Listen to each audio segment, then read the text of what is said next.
दोस्तों, बिहार की कोचिंग दुनिया में इस वक्त बड़ी हलचल चल रही है। कोचिंग वाले मास्टर लोगों के बीच गोली तक चल गई है। मैटर अब रीजनल से नेशनल बन गया है। जी हाँ, खान सर के बारे में बहुत सारी बातें हो रही है। इनफैक्ट इस पूरे मुद्दे पर आइए इस वीडियो में बात करने की कोशिश करते हैं, समझने की कोशिश करते हैं कि सीसीटीवी कैमरा फुटेज को दे दिया गया है, चिन्हित कर लिया गया, गार्ड भी पहचान गया वहाँ पे, बगल की कोचिंग वाला ही है। तो हमको और ज्ञान बिंदु को बर्बाद करने का साजिश है। दोस्तों, बात है 2 जून की, जहां रात को ये गोलीबारी की खबर सामने आई। पटना के कदमकुआं थाना इलाके में बने खान सर के इंस्टीट्यूशन पर 15 से 20 उपद्रवियों ने अचानक से हमला कर दिया, ऐसा बोला जा रहा है। वहां जमकर पत्थरबाजी हुई, तोड़फोड़ हुई, पोस्टर्स भी फाड़ दिए गए। इस हमले में खान सर के इंस्टीट्यूशन का एक गार्ड भी गंभीर रूप से घायल हो गया। खान सर ने आरोप लगाया कि उनके बढ़ते दबदबे और बेहद कम फीस से बेहतर एजुकेशन देने की वजह से राइवल कोचिंग इंस्टीट्यूशन उनसे चिढ़ते हैं। सस्ते फीस में क्यों पढ़ा रहे हो कि इतना रिजल्ट हो जाएगा। यहाँ पे मेन यही है कि इतने कम फी में इतने लोगों को ना पढ़ाया जाए। तो अब प्रशासन से भी कहते हैं कि सिक्योरिटी ध्यान में रखा जाए, क्योंकि गरीब को भी पढ़ने का अधिकार है। इसके साथ खान सर ने यह भी कहा कि गोलीबारी भी हुई। खैर, पुलिस में एफआईआर दर्ज हुई। उसके बाद नाम आया कि पास के ही एक इंस्टीट्यूशन से कुछ लोग आए और ये तोड़फोड़ हुई और ये सारी बातें हुई और गिरफ्तारियां भी हुई। अब बात यह कि किसी की शिकायत पर कैसे पुलिस किसी को गिरफ्तार कर लेगी, बताइए। इस पे चर्चा हो रही है, कहने का मतलब है। 2 जून 2026 की रात खान सर के coaching institute Khan global studies पर जो हमला और तोड़फोड़ हुई, उसकी पूरी घटना वहां लगे सीसीटीवी कैमरों में भी रिकॉर्ड हो गई। बगल के कोचिंग इंस्टीट्यूट के कुछ लोगों का नाम भी इसमें जोड़ा गया। फुटेज में साफ दिख रहा है कि कैसे भीड़ ने गेट को तोड़ा, वहां लगे सम्मान समारोह के पोस्टर्स फाड़े और गार्ड्स पर भी शायद हमला हुआ। पुलिस की शुरुआती जांच के अनुसार यह हमला अचानक नहीं था, बल्कि बिजनेस राइवलरी के कारण की गई प्लानिंग भी हो सकती है। पुलिस ने रोशन आनंद को इस पूरी कॉन्स्पिरेसी के मुख्य आरोपी के तौर पर गिरफ्तार किया और इसी के आधार पर उन्हें और उनके साथियों को गिरफ्तार करके जेल भेजा गया। अब कहानी यहां तक तो साफ थी, लेकिन इसके बाद एकदम से मामला पलट गया। जब यह पता लगा, नया बवाल सामने आया। रोशन आनंद की गिरफ्तारी के बाद जब ज्ञान बिंदु कोचिंग के स्टूडेंट सड़कों पर उतरे और विरोध प्रदर्शन किया, तो उन्होंने पुलिस के सामने एक नया वीडियो सबूत पेश किया। वो खान सर का ही फायर लोगों ने किया है। उनका जो स्टाफ है, उनका खुद उनका स्टाफ ही फायर किया। बैनर को मतलब बैनर के लेके एक तरह का हुआ, मतलब बैनर क्या रोशन सर के जो बैनर था उनको मतलब तोप दिया गया था, इसके लिए मतलब विवाद हो गया था। इस वीडियो ने केस का पासा पलट दिया। ज्ञान बिंदु की तरफ से जारी इस वीडियो में कहा गया है कि खान सर के प्राइवेट सिक्योरिटी गार्ड्स ने फायरिंग की है। पुलिस ने जब इस वीडियो के आधार पर खान सर के गार्ड्स को लेकर पूछताछ किया, तो उन्होंने कबूल किया कि पथराव के जवाब में गोलियां चलाई गई थी। गार्ड्स ने पुलिस को दिए गए बयान में आरोप लगाया कि उन्हें गोली चलाने का आदेश दिया गया था। इसी बयान को आधार बनाकर पुलिस ने खान सर के खिलाफ भी कुछ केस दर्ज किए हैं। क्या खान सर की गिरफ्तारी होगी सर? जैसे मैंने आप लोगों को बताया कि जिस तरह का भी लोग एविडेंस आएगा उस सबसे कार्रवाई होगी, और इसमें जिसके ऊपर भी एविडेंस आएगा, विधि व्यवस्था या अपराध में जिसके ऊपर भी होगी, उन सब पे सख्त कार्रवाई की जाएगी। अब ये मामला इतना भी आसान नहीं जितना दिख रहा है। खान सर के सपोर्टर्स ये कह रहे हैं कि लोग इनसे इसलिए चिढ़ते हैं क्योंकि ये कम फीस में गरीबों को पढ़ाते हैं और यहां से हजारों बच्चे पुलिस भर्ती में सिलेक्ट भी हो रहे हैं। कई एक्सपर्ट्स बता रहे हैं कि ये बयान आमतौर पर पुलिस पर दबाव बनाने के लिए किया गया था। इसके अलावा दर्ज बयानों को देखने पर यह पता चलता है कि 2 जून की रात को जब पहली बार पुलिस मौके पर पहुंची, तो पटना पुलिस के आला अधिकारियों ने सीसीटीवी फुटेज के आधार पर साफ कहा कि वहां सिर्फ पथराव और मारपीट हुई है, फायरिंग नहीं हुई है। लेकिन खान सर की शुरुआती बयान ये बताते हैं कि उनके यहाँ पर फायरिंग भी हुई है। जब वीडियो सबूत सामने आया तो पता चला कि फायरिंग विपक्षी गैंग ने नहीं, बल्कि खुद उन्हीं के गार्ड्स ने की थी। 8-10 राउंड तो हम देखे हैं यहाँ पे। गोलीबारी भी हुई है। देखिए, उस समय इतना घटना हुआ। अभी जो घायल है, जो मेन, हम लोग तो अंदर से भी अपने चेंबर में थे। दूसरे पक्ष का कहना है कि खान सर ने पुलिस को गुमराह करने और राइवल कोचिंग के डायरेक्टर रोशन आनंद को बुरी तरह फंसाने के लिए मामले को जरूरत से ज्यादा बढ़ा चढ़ाकर और झूठे दावों के साथ पेश किया ताकि वो खुद विक्टिम कार्ड खेल सके। ऐसा उनके राइवल्स बोल रहे हैं। ये जो है पूरी तरीका से अगर देखा जाए तो हमको और ज्ञान बिंदु को बर्बाद करने का साजिश है। और जहाँ तक घटना का सवाल है, घटना की जानकारी मेरे को थी भी नहीं। मैं पिछले 3 दिन से बीमार चल रहा हूँ और मैं किडनी का पेशेंट हूँ। अब दोस्तों, सवाल ये उठता है कि पटना में तमाम कोचिंग वाले हैं, मतलब जितने लोग पटना में रहते नहीं उससे ज्यादा पढ़ाने वाले अपनी क्लासेस लगाए बैठे हैं। ऐसे में ये बवाल हुआ क्यों?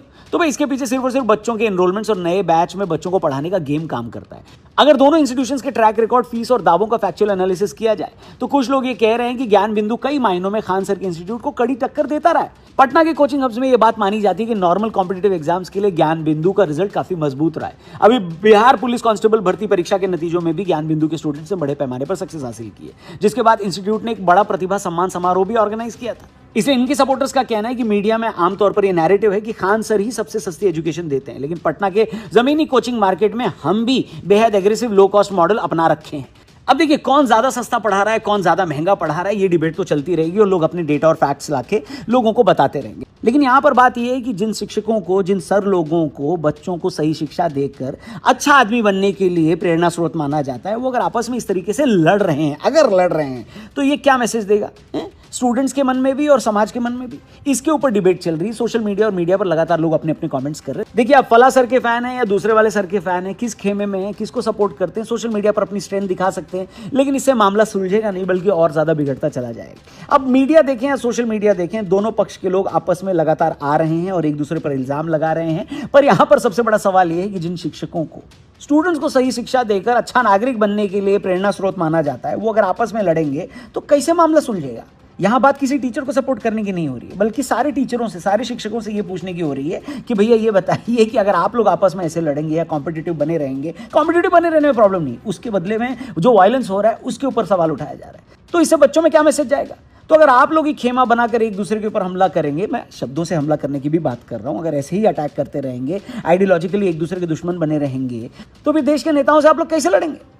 इसलिए दोस्तों, मामला चाहे जो भी हो, जांच सही तरीके से होनी चाहिए, जिसने भी कानून तोड़ा है उसको सजा मिलनी चाहिए। लेकिन टीचर से हम ये रिक्वेस्ट करते हैं कि भैया स्टूडेंट्स के भविष्य की खातिर आप लोग तो कम से कम आपस में न लड़ें, क्योंकि अगर आप लोग आपस में नहीं लड़ेंगे और एकजुट होंगे तो आपके बच्चे भी एकजुट होंगे और आप सारे लोग मिलकर इस करप्ट सिस्टम के खिलाफ आवाज भी उठा सकेंगे और इसको बदलने में मदद भी कर सकेंगे। वरना अगर इस तरीके से ही लड़ाई होती रही कोचिंग वालों के बीच आपस में, तो देश में कोचिंग माफिया का राज हो गया। मीडिया तो ये बोलेगा ही, और मीडिया कई सारी ऐसी बातें भी खोद खोद कर निकालेगा जो सही नहीं होंगी और लोगों के सामने आएंगी, तो आप ही लोगों का रेपुटेशन धूमिल होगा।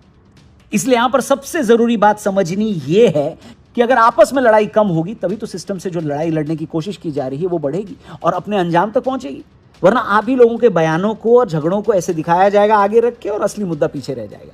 वैसे आप इस बारे में क्या सोचते हैं दोस्तों, कमेंट करके अपनी राय जरूर दीजिएगा। एक कोचिंग इंस्टीट्यूट वर्सेस दूसरा कोचिंग इंस्टीट्यूट, एक सर वर्सेस दूसरा सर, इसके ऊपर आप किस तरफ हैं और क्या लगता है आपको गलती किसकी है। एक मिनट, क्या लगता है, आप जांच एजेंसी तो है नहीं, लेकिन सोशल मीडिया पर देखकर, सुनकर, पढ़कर, या फिर अगर आप उस जगह पर ही हैं यानी पटना से ही हैं, तो इस बारे में जरा कमेंट करके हमें जरूर बताइएगा कि आपको क्या लगता है, किसका पक्ष स्ट्रांग है या सच है और किसका कमजोर है या असत्य है। इस बारे में अगर आप अपने विचार रखना चाहें, कमेंट सेक्शन में बिल्कुल लिखिएगा। चैनल को भी सब्सक्राइब करिएगा। लड़ाई झगड़ा मत करिए भाई साहब, एक ही देश में है, साथ में मिलकर इसको सुधारना है, आगे लेकर जाना है, काहे को लड़ना। बाकी हेलो, हमारा लेटेस्ट पॉडकास्ट जरूर देखना, आनंद रंगनाथन के साथ इतनी फायर बातचीत हुई ना भाई साहब, मजा आ जाएगा। लिंक डिस्क्रिप्शन में दिया है। द रौनक पॉडकास्ट यानी टीआरपी चैनल पर यह पॉडकास्ट ऑलरेडी लाइव हो चुका है। इतने सारे लोगों ने देखा, शेयर किया कि मैं बता नहीं सकता आपको। इनफैक्ट इसके ट्रेलर के साथ आपको छोड़े जा रहा हूं, जरूर देखना। इस चैनल को भी सब्सक्राइब करना। Thank you for watching. जय Hind. Do you support cockroach Janata party? जितने भी ये एक्टिविस्ट होते हैं, ये कहते हैं we speak truth to power, truth to power. तो You don't speak truth to power because for you, person in power is only Modi. जब ममता पावर में थी, जर्नलिस्ट को अरेस्ट कर रही थी, एक्टिविस्ट को जेल में डाल रही थी यूएपीए में, जब आम आदमी पार्टी केजरीवाल अरेस्ट कर रहा था SC/ST एक्ट में जिसने शीश महल एक्सपोज किया, महाराष्ट्र में महाविकास अघाड़ी थी, people were arrested, thrown in jail for 40 days for calling somebody penguin, तब वो पावर में नहीं थे। मैं बत्ती बना के डाल दूंगा ट्रूथ टू पावर तुम्हारी। नहीं भाई, आजकल ये सारी चीजें काट दिया करो, तुम तो बच जाते हो, गाली मुझे पड़ती है। तो एज एन इंस्टीट्यूशन आप आरएसएस को रिस्पेक्ट करते हो, मानते हो? एनॉर्मसली। ठीक है इस देश को अगर सही उस पे लाना है ना, पटरी पे, तो आरएसएस ही ला सकता है। यार, ये तो बहुत ही एंटी राहुल गांधी बोला। Who the hell is Rahul Gandhi in terms of the timeline of this country यार? बन सकते हैं यार फ्यूचर पीएम हैं, मतलब क्या इंडिया के?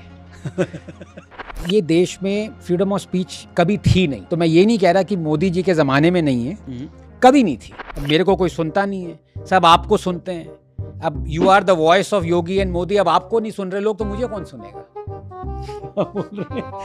ज्यादा ही तो नहीं बोल दिया भाई। कोई जयंती हो गई, महात्मा गांधी, सॉरी मोहनदास करमचंद गांधी की जयंती हो गई, उस पे महात्मा नहीं बोला आपने, उनका नाम बोला ना। अब मैं महात्मा रौनक तो नहीं बोलूंगा ना। तो मैं महात्मा हूँ नहीं ना। नहीं, तो वो महात्मा है। आंसर नहीं, हम तो बचपन से यही बोलते हैं। बचपन से तो आप बहुत चीजें बोलते आ रहे हैं। इसको काट देना यार, ये फंस जाएंगे शादीशुदा आदमी। स्टेट मदरसा क्यों चला रहा है? स्टेट हज सब्सिडी क्यों दे रहा है? स्टेट इंटरेस्ट फ्री लोन्स क्यों दे रहा है? वक्फ लैंड पे आप सेटअप करिए shop. BJP is not anti Hindu, but it's not pro Hindu. ठीक है, it's not like Congress blatantly anti Hindu. गाली को सपोर्ट करते हैं आप फिल्मों में?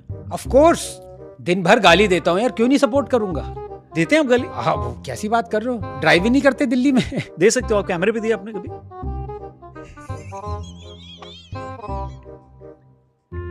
एक आया है कि आनंद रंगनाथन बीजेपी को क्रिटिसाइज इसलिए करते हैं क्योंकि जो बीजेपी को ज्यादा क्रिटिसाइज करता है वो एंड में बीजेपी में चला जाता है।